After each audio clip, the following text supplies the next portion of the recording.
Hello, it's Theta, your friendly neighborhood nihilist, aka the Monotone Messiah. I'm here today to talk to you about some important Onward concepts. This can apply to you whether you're an experienced player or you're brand new. I suspect you'll probably learn more about it if you're new, but either way, even a veteran could probably learn something out of this video. The concepts that I want to highlight today revolve around a model of aggression.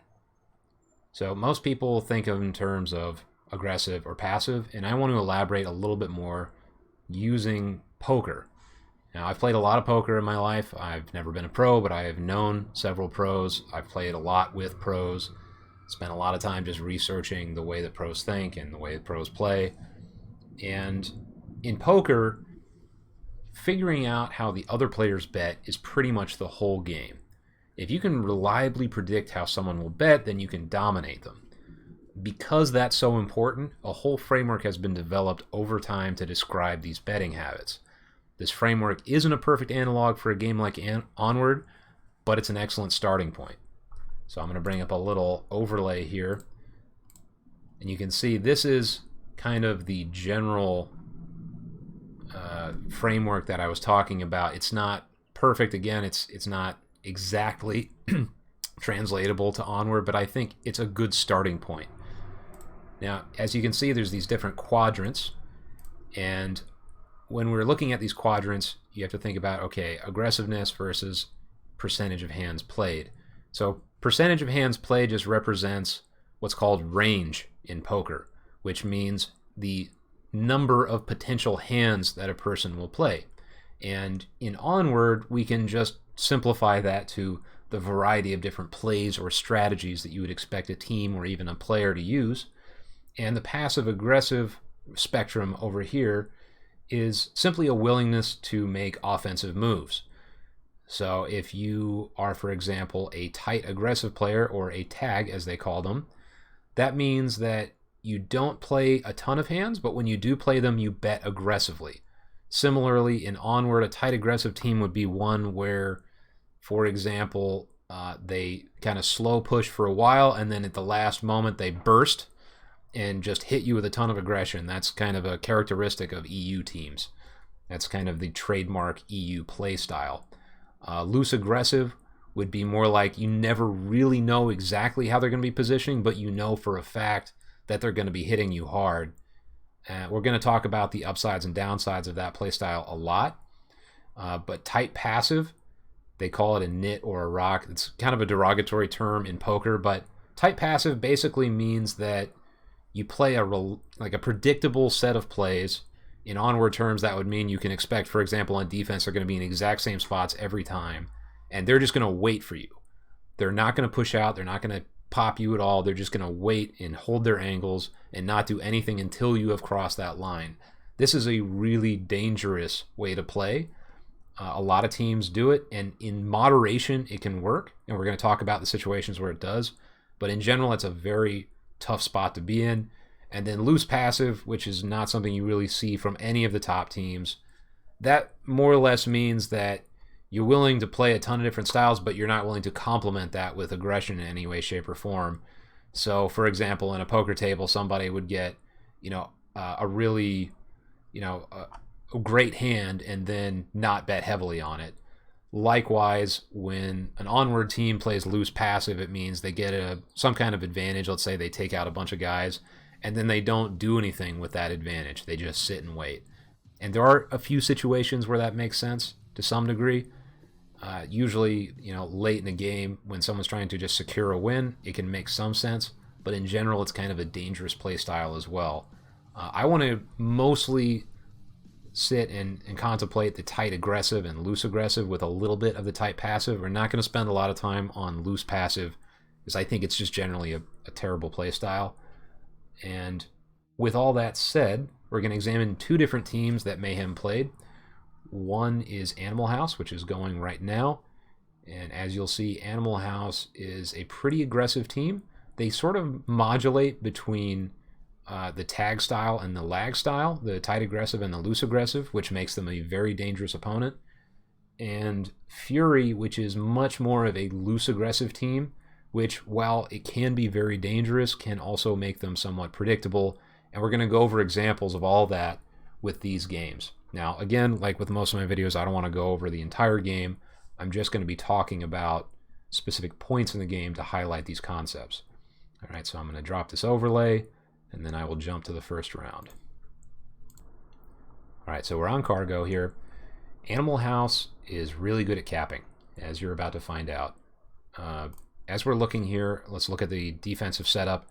As you can see, with a little over 30 seconds in the map, Animal House has already pushed up halfway to the map. This is an intensely aggressive move right here. And I would consider it loose aggressive because they didn't really have a pattern, a set pattern that we could identify, at least in the moment. They just sort of rushed up. And we were playing much more of a passive style. I'd say tight passive, which is, again, not a great way to play, but that's the decision we made because we have had success with this at certain points in the season. So here we are, we're not pushing up. Kind of the mark of the more passive defense is that the objective is in front of the defense, or at least most of the way in front of the defense. So you can see that here, pretty much the whole team is behind the objective. Meanwhile, this loose aggressive team of Animal House is pushing up the middle. Let's see what happens. So that's actually, I believe, that's Mono's line. I thought it was mine for a second.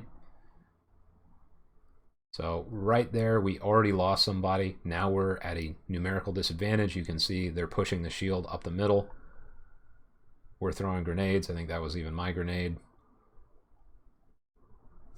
And they're already on the objective. As you can see, about a minute has passed, a little less than a minute, and they're already right on the objective, which is not good. But again, this is a mark of a, at very least, aggressive team. Whether it's a loose or tight just depends on whether they're kind of playing a more predictable playbook. From our perspective, it was chaotic, and it definitely counted, at least in the situation, as loose aggressive. So here we go. Wookiee comes out, and he does not see this guy with a superior angle on him. He gets taken out, and now the objective is wide open. The only two that are left are me and Mono. I end up going behind this container and run into a shield. Mono cannot move fast enough to catch the capper. And as you see, Wicked gets the cap in just a moment. And you see I even threw a grenade over here to try to deal with this. Mono is rushing. He can't see anything because of the smoke right here. And yeah, this loose aggressive play really paid off here. And he gets the kill after the fact. Shield runs off because he doesn't need to die. And that is really what happens when you have loose aggressive play that pays off. Now there's also another very important concept in poker called variance, and it's not exclusive to poker. It happens in any kind of probabilistic activity, which most competitive games are. And it just means that if you play, no matter how you play, there's going to be wins and losses to some degree. And really whether a strategy is good or not depends on just sheer repetitions and over time whether that strategy pays off. Loose aggressive has lots of variance in the sense that it either blows up in your face or it pays off spectacularly. There are many plays, and we'll see some of these later in the video, where playing aggressively works decidedly against the team that's utilizing it. Okay, on to the next play. All right, so we've jumped ahead a bit in the game. As you can see, it's 3-1.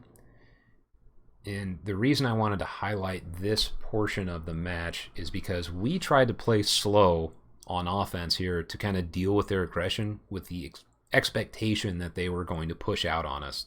They have sort of a reputation for doing that. And Animal House played very smart here. They did not play an aggressive defense. I mean, there's some aggression, but it's not insane or anything. It's fairly standard defensive aggression. And I also want to note, too, that what happens in terms of whether an aggressive or a passive play works depends heavily on the map. And usually it's determined by map size. So as we'll see as we keep going, aggression is usually paid for, it usually pays on smaller maps. If you can get in the face of your opponent, cause chaos, and keep them contained in well-defined lanes like you'll find on maps like Cargo, then aggression really pays off and passivity does not. Passivity will blow up in your face in many cases on smaller maps, but as we'll see on larger maps, the opposite is true. Okay, so let's get this going.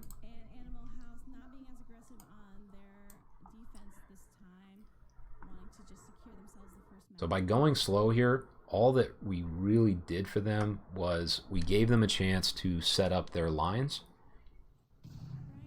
which is not great. You know, the one benefit when you're on offense and you want to play aggressively on a small map is you can create rotations. You can force people to change positions. You can kind of get them off balance by rushing hard, throwing lots of smokes, you know, creating visibility problems, that sort of thing, blowing up their lines. Like, for example, like when they came and capped on us, they were smoking this line right here because this is a very common spot. And in fact, we were there. We had two people there. And by smoking this plus the center, which is the line that I was looking down when we were on this defensive position, then it means that they can't really maintain control the way that they would like to. Now, you can do that more slowly if you want, but the sooner the better, in my opinion. And, like, you know, you get lots of smokes over here. You force them to, like, say, hey, I can't see through this smoke, so I'm going to move. And when they move, you can shoot them. There's all these benefits when you're in this situation. And as we'll cover later, in large maps, that doesn't work as well. But on small maps, especially really small maps like Cargo, it is a dominant strategy.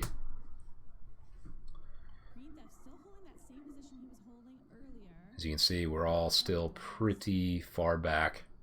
And it looks like it's going to be the same team almost approaching a Theta last time getting hit. Wookie and Potato also staying on that side as well. And we're sitting here probing.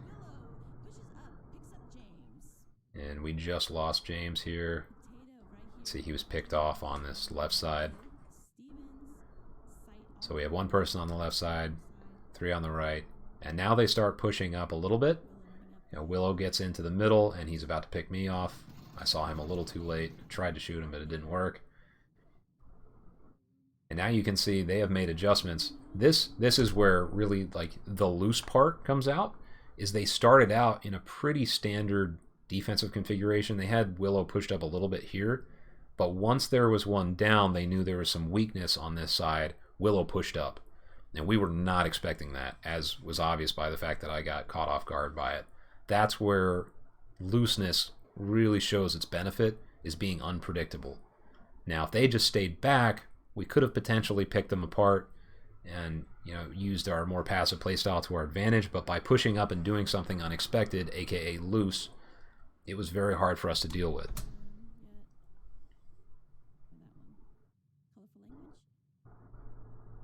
And now Willow's really dominating that line. They know he's there, so he gets taken out, but that's still a dangerous position. The man on G-Men loves to do that too, and he just blows up people's offensive pushes all the time with that position. So at this point we're down 2, and they are only down 1. And it's because they had the guy in the middle playing a little more aggressively. And there's a train in the background. I don't know if you guys could hear that. Gotta make their way across. Wookie throws a grenade.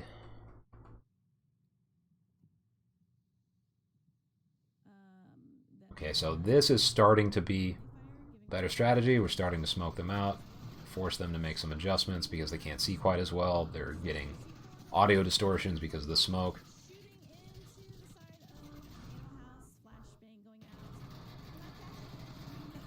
And then we lost another, so we're now down to 2 versus 4, which is never good in Onward. Potato evens it out. It's 2-3. Another flash. Callouts coming out from both sides. Wookie making it into the room. Rotation coming out from green.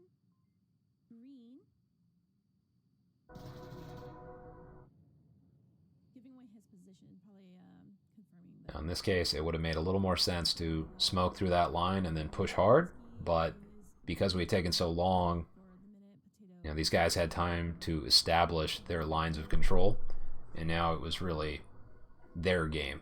And we weren't smoking the lines after the fact. We smoked them, and then we kind of waited, which is not usually a great strategy. Sometimes it works, depends on the context, but you know, the way they played with the smokes, which was use it for cover and push hard, tends to be the more dominant way of handling it. And now it's just going to be kind of a game of cat and mouse here.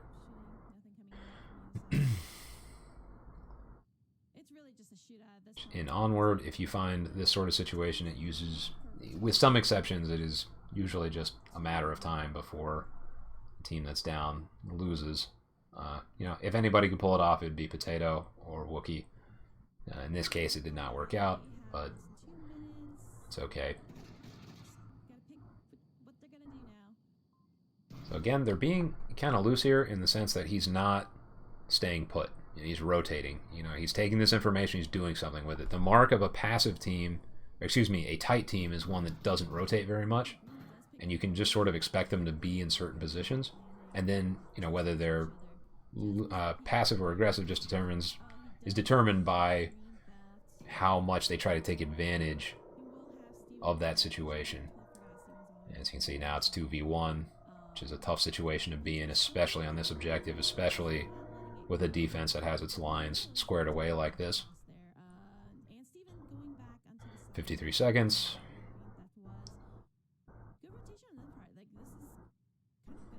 And now they've sort of reverted to a tight passive mode, which is normal at this stage of the game. And then, boom, right as he thought they were going to stay in position, Steven pops out and kills him. The thing I just want to highlight here more than anything at a conceptual level is that in maps like Cargo, passivity gets punished. As you saw, there were some moments where passivity made sense. If you have a numerical advantage and it's the potentially map-winning point, it can make sense to just kind of sit and wait.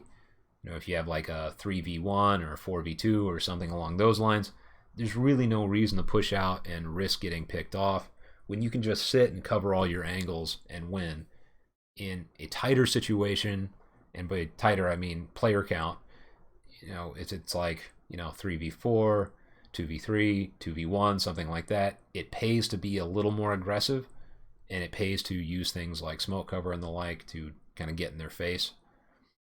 But again, passivity gets punished on smaller maps, and that's really what you'll see in teams that understand this dynamic. They will push super hard on small maps, and then they can kind of temper their aggression on the larger maps, because as we'll go through this video, you'll see it's a big mistake to push extremely hard on big maps, at least on a regular basis. Alright, I've switched it over to the Fury game now, and I want to show you what happens in situations where loose aggressive type play does not pay off.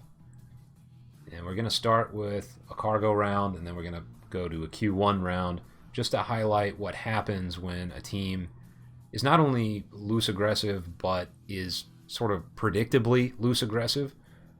As I mentioned earlier, it makes sense to modulate whether you're loose, passive, tight, aggressive. You know, if you are just easy to put into a box, that makes you easy to beat. And I'm not saying anything about Onward, or excuse me, Fury as a team. They're really good players. I will just say that, you know, having a preferred style that people really understand, it just makes you, you know, less competitive. You know, for example, if you look at teams like Globochem, Silent Purge recently really highlighted this as well. They don't have a reliable style. They, you know, they're known for being aggressive when it counts, I think is really the way to think of it. But they're also very capable of playing patiently, smart, playing tight passive, tight aggressive when it's needed, and then surprising their enemies by playing loose aggressive and just doing things that people just don't see coming. And in this case, you know, we knew ahead of time that Fury was going to be a very loose aggressive type team. You know, I'm really the only one on the team that uses that kind of terminology, but you know, in discussions about the upcoming match, we all agree, like, yeah, they're going to be aggressive.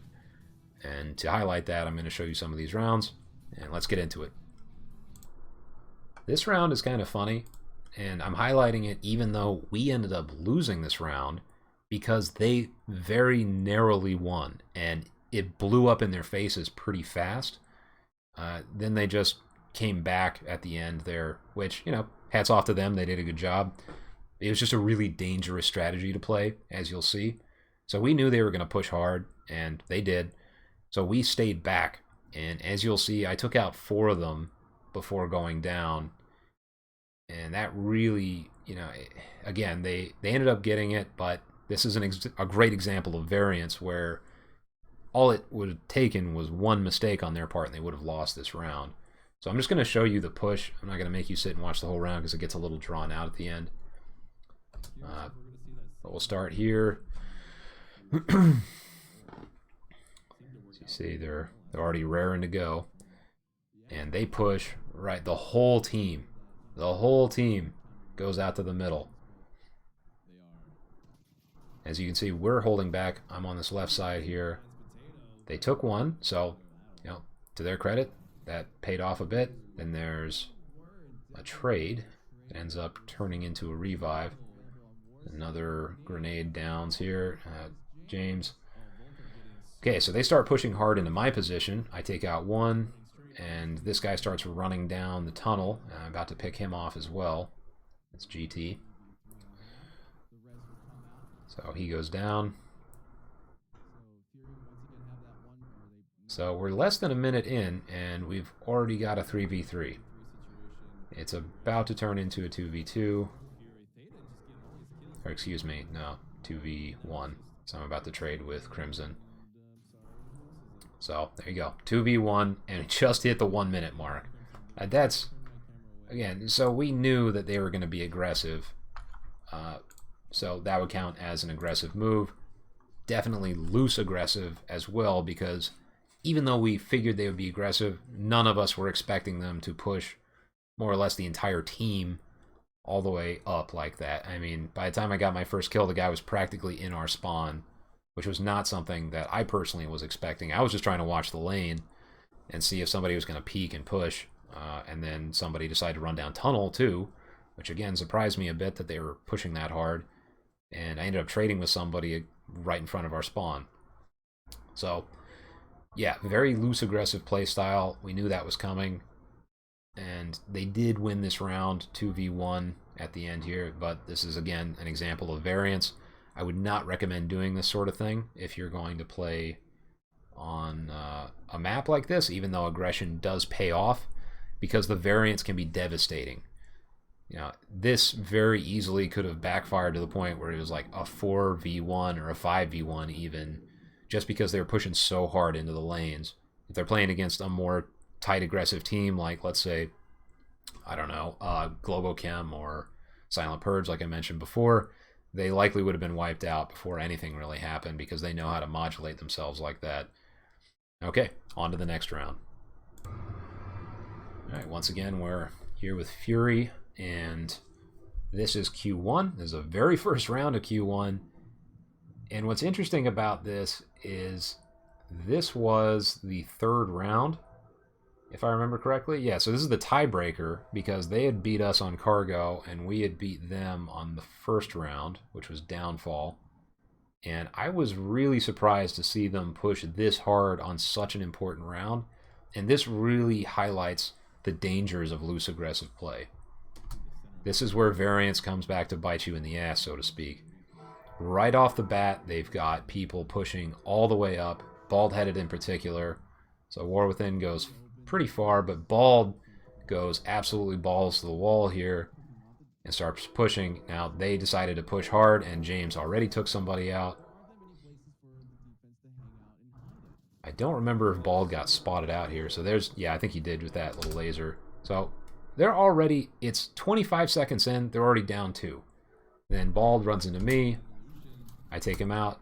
Now, at 5:34, it is a 5v2.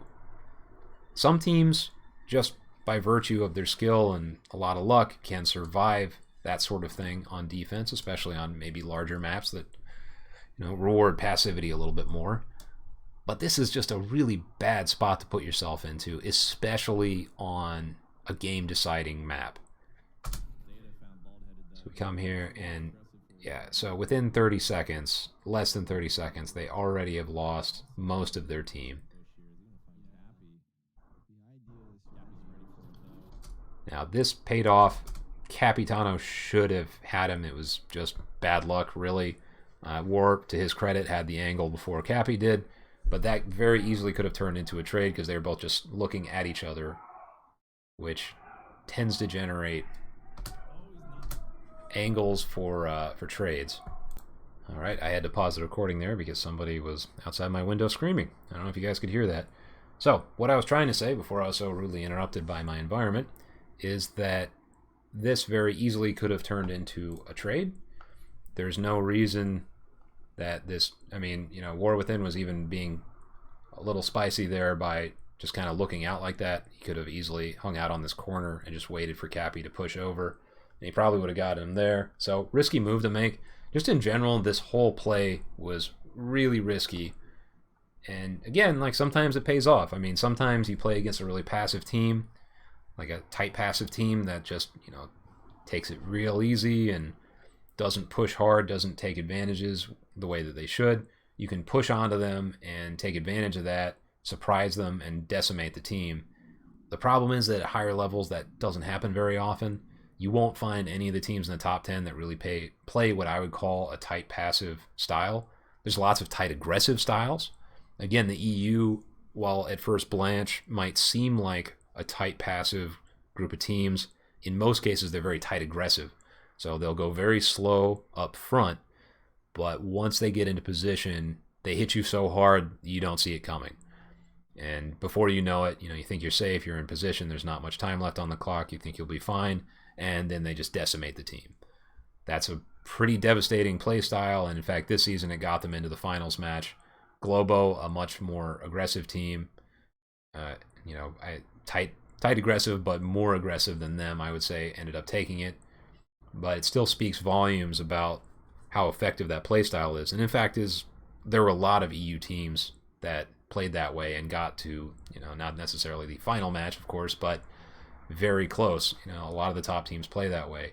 So if you're looking for a tight passive team to take advantage of, yes, that could happen at the lower levels, but it's not going to happen where the competition really matters. And that's not just true in Onward, that's true in poker, that's true in all kinds of competitive pursuits. Okay, I'm going to switch it back to Animal House now. We can talk about more passive play styles on Downfall. Now we're in Downfall with Animal House, and this round really highlights why I have a lot of respect for Animal House and the way that they play. Just in general, I mean, they're all really good players, but on top of that, they're really good at modulating. So even though they are, I would say, more of a loose, aggressive team, they're very good at turning into tight and even slightly passive team, a slightly passive team when it's necessary. On maps like Downfall, you don't see a lot of reckless running out in the open or anything, which you might expect from a more loose, aggressive team, and instead they will tuck in and do what they need to do to win. This is the mark of a quality team, and you'll see this pattern emerge across the most competitive teams. So let's watch what happens here.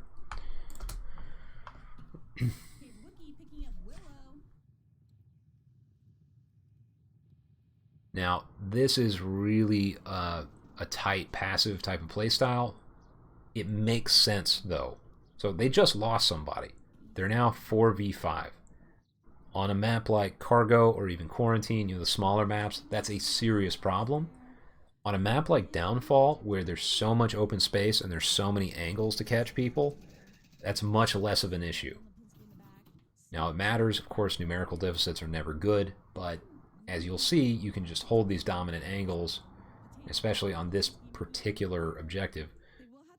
Okay, they just lost another person. As you'll see, this is a mark of the passive playstyle. They're not rotating.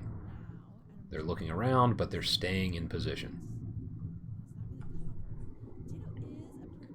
So we're pushing pretty hard. As you can see, I mean, this is, you know, it's pushed pretty far in the round.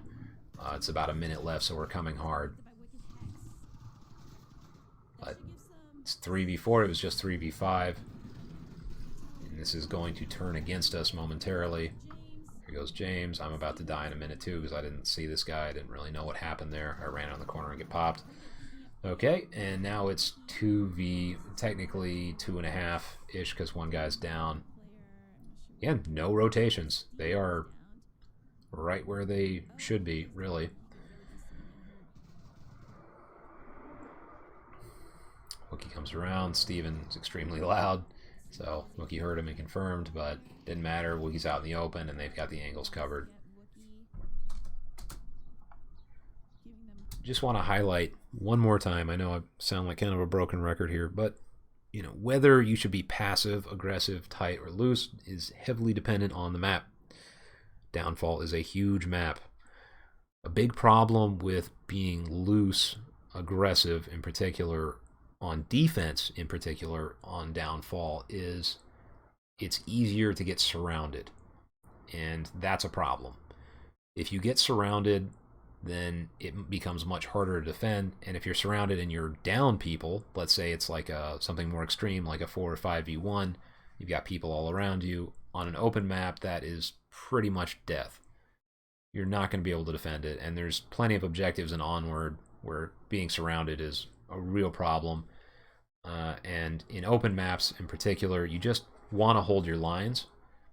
Now, rotations make sense. In certain cases, I would never provide an absolute that you should never rotate. That's ridiculous. But it makes a lot more sense to just kind of sit and hold when needed and rotate only when absolutely necessary. Because if you do the opposite of that and you're just running around a lot, it's easy for somebody to just kind of be sitting and waiting for you, especially on Downfall where there's all these little sniper perches and they pick you off. And now all of a sudden there's a huge open lane for them to surround you.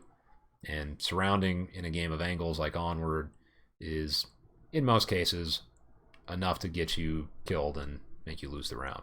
Okay, on to the next one. This is the very next round. I've jumped ahead a little bit just because with these larger maps there's so much setup in most cases that it's not really worth watching the first few minutes, at least not on a video like this. You can see we are playing almost an identical defense. I don't remember off the top of my head. It's the exact same positions, but it's very close. Because, again, you know, your main concern is you just don't want to get surrounded, and you want to make sure you have your angles covered. And in this case, it's pretty easy to determine what the angles are. They're playing a much tighter, slightly more passive style here. Yes, they have, you know, people closer at the 419 mark, which is more than we had going. We waited until almost a minute was left to really start pushing up that far. But you know, the fact they still have people this far away speaks volumes about how they're adjusting their play throughout this match.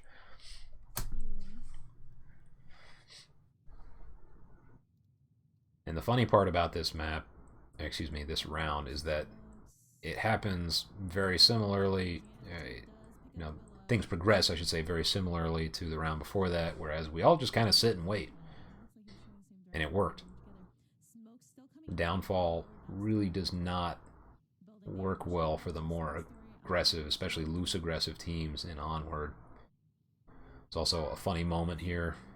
We'll see not too far from here where I get taken out by a shield shot, which I think surprised not only me, but Green Theft Auto, who got me with it.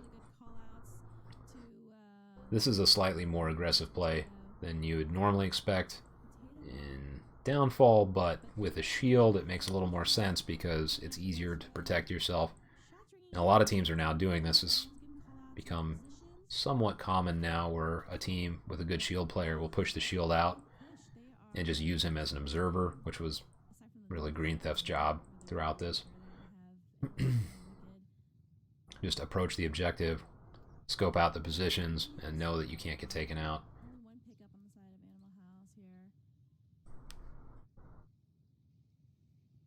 See, all these lasers are just watching angles. And here we go. That's okay. So now we're down to 3v5.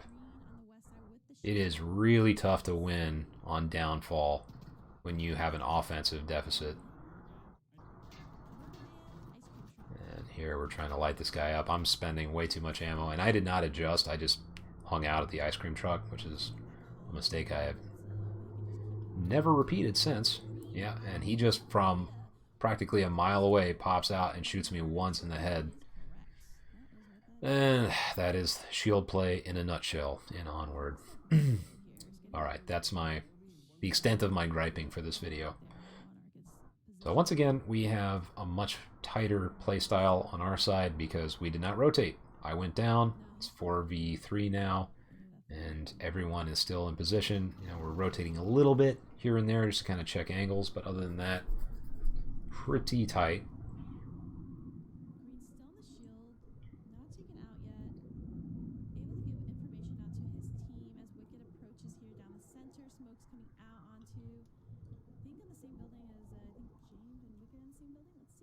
See, Animal House is making some adjustments, trying to figure out how to deal with this deficit, which, to be fair, is really hard to deal with. If a team knows how to lock down the angles on especially an objective like this, and that could have easily gone bad. I mean, they pushed, they made an aggressive move. If he had looked the other way, he could have potentially killed James and capped right there. That would have been devastating. So, a little bit of the variance of aggressive play in action once more, because that could have been a game-deciding cap right there. Obviously, they wouldn't have won with the cap, but it would have made it much harder for us to win.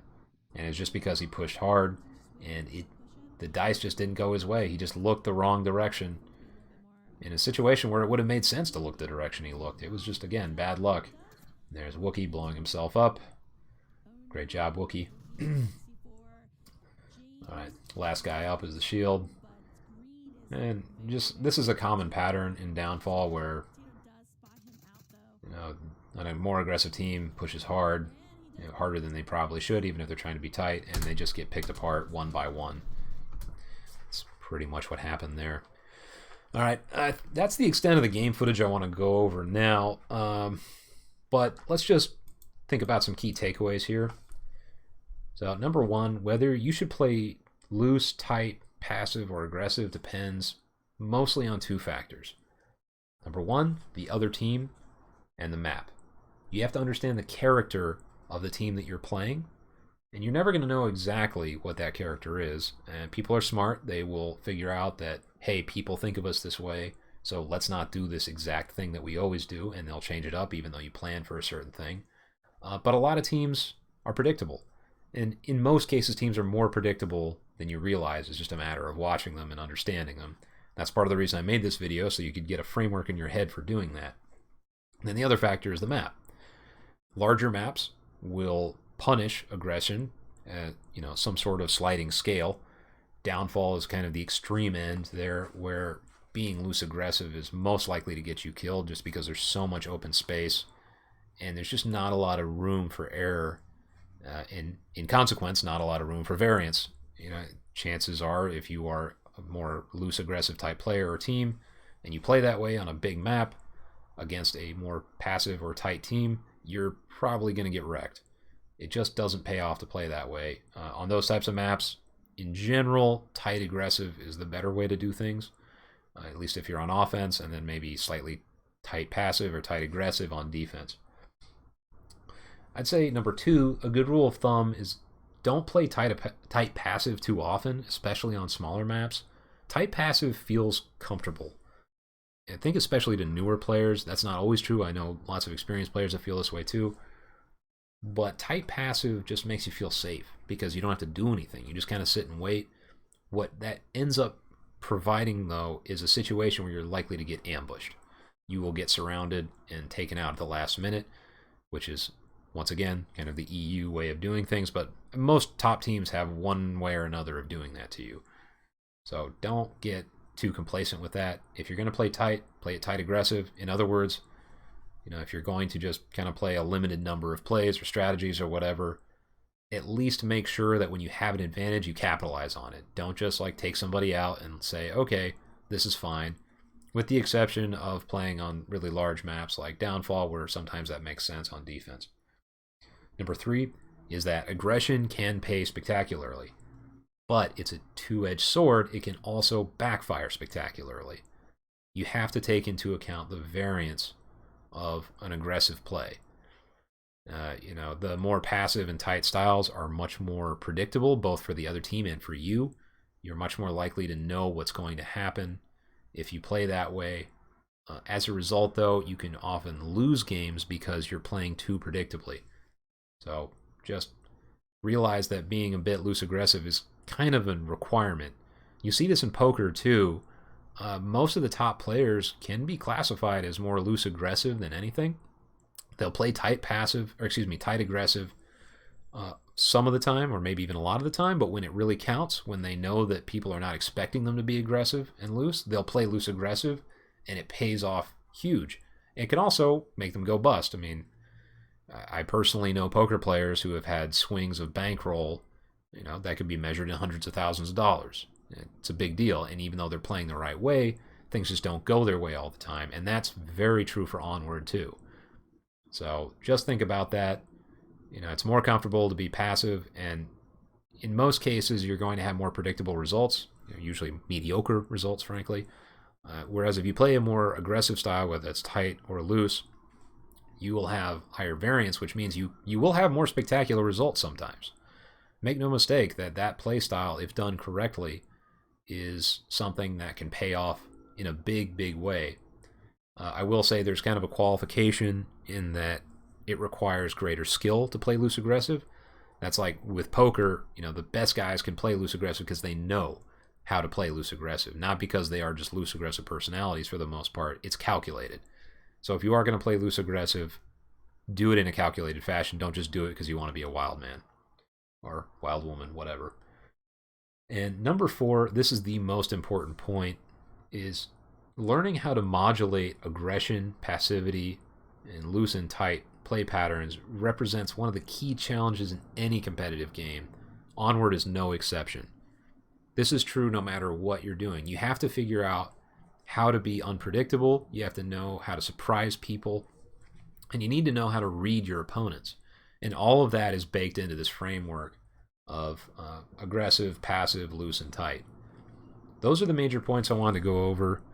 If there's any more, feel free to leave questions or comments in the comments section. But for now, that's all I've got. It's 42 minutes. I'm sure at this point that's more than enough for you guys. So this is Theta. Once again, your friendly neighborhood nihilist, aka the Monotone Messiah, signing off.